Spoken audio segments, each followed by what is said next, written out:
Hi ladies, Danielle here from Ladies That Lead, Cultivating Superior Businesswomen, and today I'm here with the beautiful Tatum, who's going to be sharing with us a little bit about her business journey, how it all got started, you know, the ups and downs and everything along the way. So great to have you here, Tatum. Thanks for having me, Danielle. No worries at all. So we'll get started. Can you just share with me a little bit about yourself and your business and how it all sort of came together? Yeah. Okay, so for me, from getting where I started to where I am today has been a big journey. Professionally, I'm a mining engineer, and that is nothing really to do with what I do today, but definitely my professional background has given me a lot of skills that help me in my business today. So now I own a digital agency where we do web design and online marketing for our local and small business, and I also work as a coach for women with their own online businesses and specifically around helping them out with their marketing. Perfect. Sounds great. Okay. And what sort of 3 pieces of advice you would give to people wanting to start out the entrepreneurial journey of business ownership, and what kind of 3 qualities you think are really needed in order to kind of make it and push through? All right. I guess big one for me is never stop learning and seeking to learn. There's always new things to learn, new ideas to explore, and you can learn a little bit from everybody that you come in contact with. Be willing to step away from something that's not working, or isn't really fulfilling you in the way that you need it to be or you want it to be. In my journey, there have been, as I said, it's been an evolution, and so there have been things that I've moved away from to give me the time and space to focus on the things that are really important to me, both for myself personally and also for my audience. And get a mentor. You just cannot. You can't put a value on having somebody who is at least a few steps ahead of you, who is your trusted advisor, your go-to person, because when you are working, particularly in a solo kind of capacity, it's not like when you're in the professional world where you have a manager, where you've got someone you can go to who's that trusted person to give you feedback. And so getting a mentor is just absolutely worth its weight in gold. Yeah.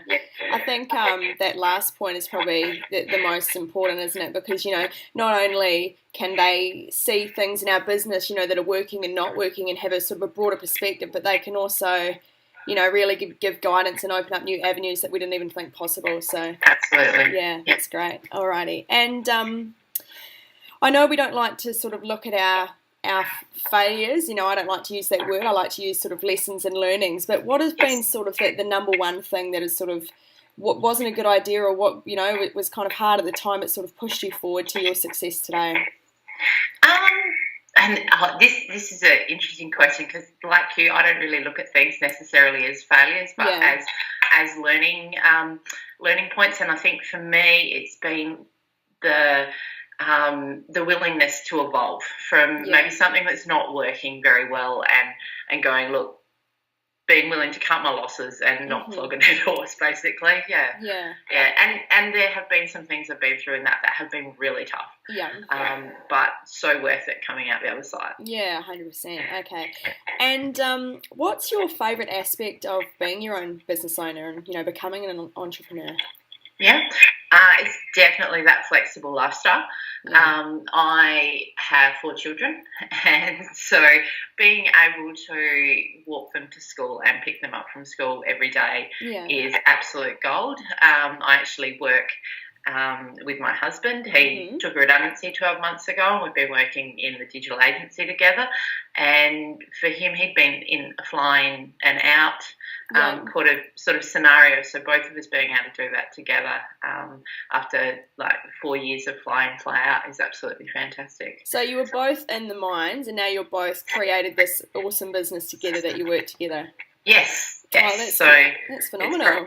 Congratulations. It was a big step for him, but I mean, in the mining industry, we'd always worked fairly closely together, and he is really good with the technical stuff. So moving from sort of scheduling, planning, strategy into a digital agency for him was actually a really smooth transition. Perfect. Yeah. It's great that you can have that, work-life balance and not, beat each other's throats, because so many couples can't do that, but you're lucky that you can. So absolutely. That's great. Okay, so to what do you kind of most attribute your own success in business, and what are sort of, I know we've touched on a couple of points, but what are sort of 5 key elements that you think for sort of starting and running your own successful business? Okay. Let me think about this. Five things. I think like being willing to step out and just give it a go. You have to be really quite focused as well, and willing to actually follow through on things. It's easy to plan out strategy, but execution is everything when it comes to having your own business, particularly in an entrepreneurial sense. It's definitely the people who are willing to execute. They're the ones that you see really moving ahead in leaps and bounds. Definitely an ability to move forward and not get bogged down in what's gone wrong, and learn, move quickly. I think fail fast is a term that gets used a lot. Fine. There can be attributes within yourself as well. Yes. I'm just trying to think. I mean, I'm going to say positivity, because that's ability to move forward. What have you done in your business that sort of, were you big on sort of networking and going to networking events, or, looking at personal development or books, or, keeping motivated? I think I'm an introvert, and so there are a lot of things like around networking and putting myself out there that don't come naturally to me.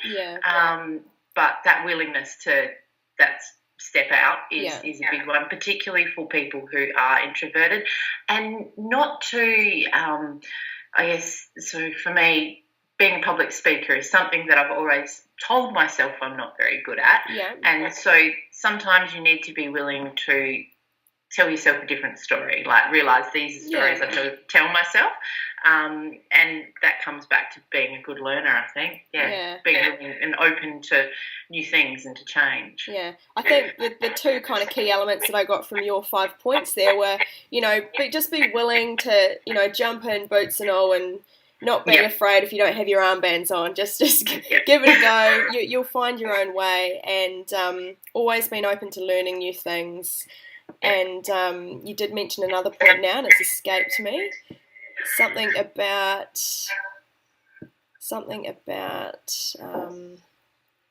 It'll come back to me.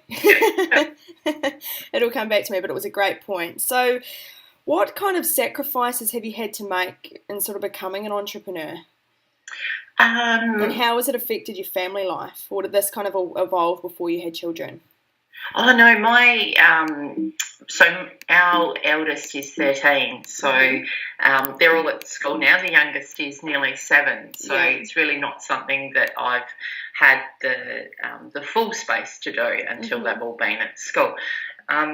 Definitely, I mean, coming from a professional mining background, income has at least initially dropped off, but that's something that we were prepared for. And had savings in place. So I guess I certainly don't go out and spend as much as I might have used to, but I don't feel any need to. Definitely the wins in that sense definitely outweigh any, 100%. I guess, like we're no longer working for the man, so we have the ability, or I have the ability to control where I go from here. So I don't have somebody else who's dictating how or when I can climb the corporate ladder, which was actually one of the reasons that I decided to step away from working in a company environment quite some time ago. And it is nice to have that freedom, we obviously have so much control over our own lives and our own income and our own impact and our own, whatever we want to do, whatever we want to create, whatever kind of products or services we want to do. We don't have someone saying, you can't do it like that. And I think there's an element as well. I've come from a corporate background as well, where you can, you've got that freedom to express your own kind of individuality. You don't have to, dress a certain way or be a kind of person, because you are your own personal brand, and that's what makes you unique. So that there's a nice touch as well. Perfect. Okay. So what's been your most sort of satisfying sort of moment in business for yourself?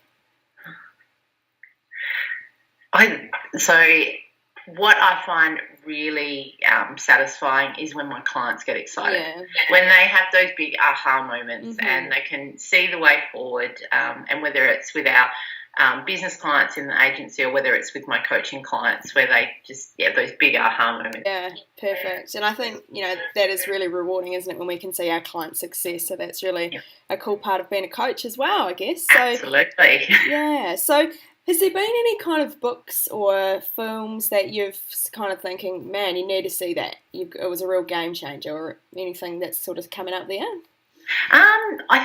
It's funny, a few years ago I read The 4-Hour Workweek, which was probably one of the first books in that kind of self-help entrepreneurial genre. Yeah. And it's not so much that, Tim Ferriss is a hero, I want to be like him. It's actually a really good read. It's a funny book.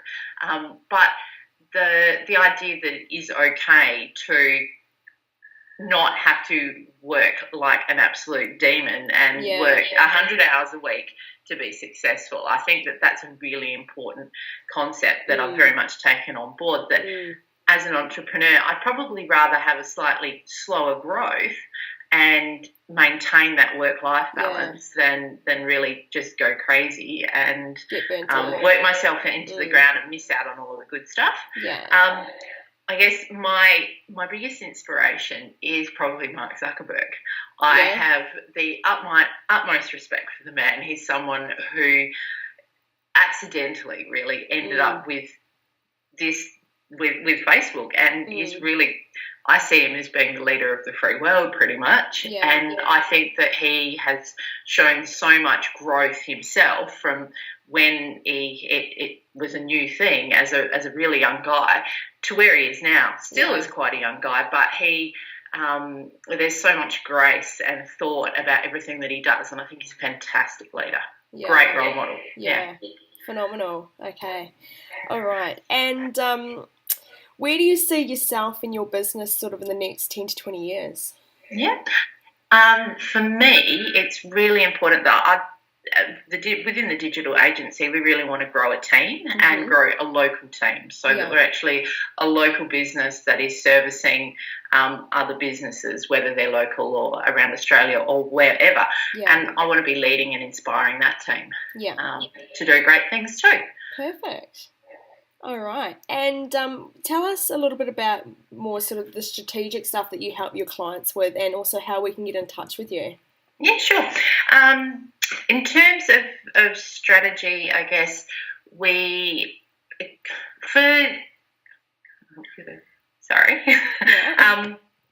in terms of how we help businesses with their strategy, we work with them to, I guess, help them see the big picture, but then break it down into the small parts that they can then share with their audience to, I guess, uses content marketing, because it's a new thing, particularly within the professional local businesses. So we work often with accountants and lawyers and health professionals who have this huge volume of knowledge and have an audience that basically doesn't know what they don't know. And so we work with them to strategically educate their audience, to gain their trust and grow their authority, and then on to generating leads. So we work them through that big picture and teach them how to implement it within their business or implement it for them. So that's effectively how we work with clients there.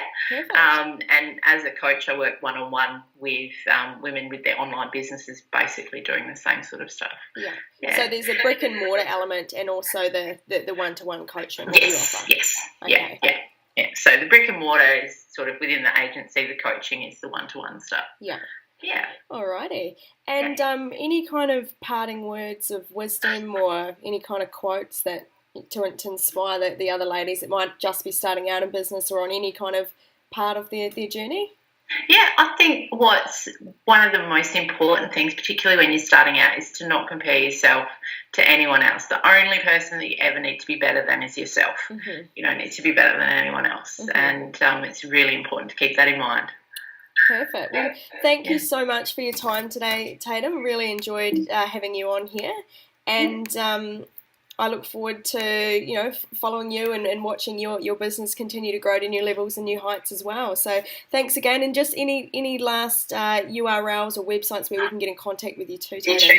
Yeah, thanks, Danielle. So my website you'll find is www.hardwooddigital.com, and that's the easiest place to find the business there, and on Facebook. And I have 2 Facebook pages. There's the Hardwood Digital, and then there's another one that is Tatum Woodroffe. I'm lucky enough to have a unique name, so I'm pretty easy to find. Perfect. All right. Well, thanks so much for your time again today. And, really looking forward to watching you grow further in the future again. Thanks, Danielle. Beautiful.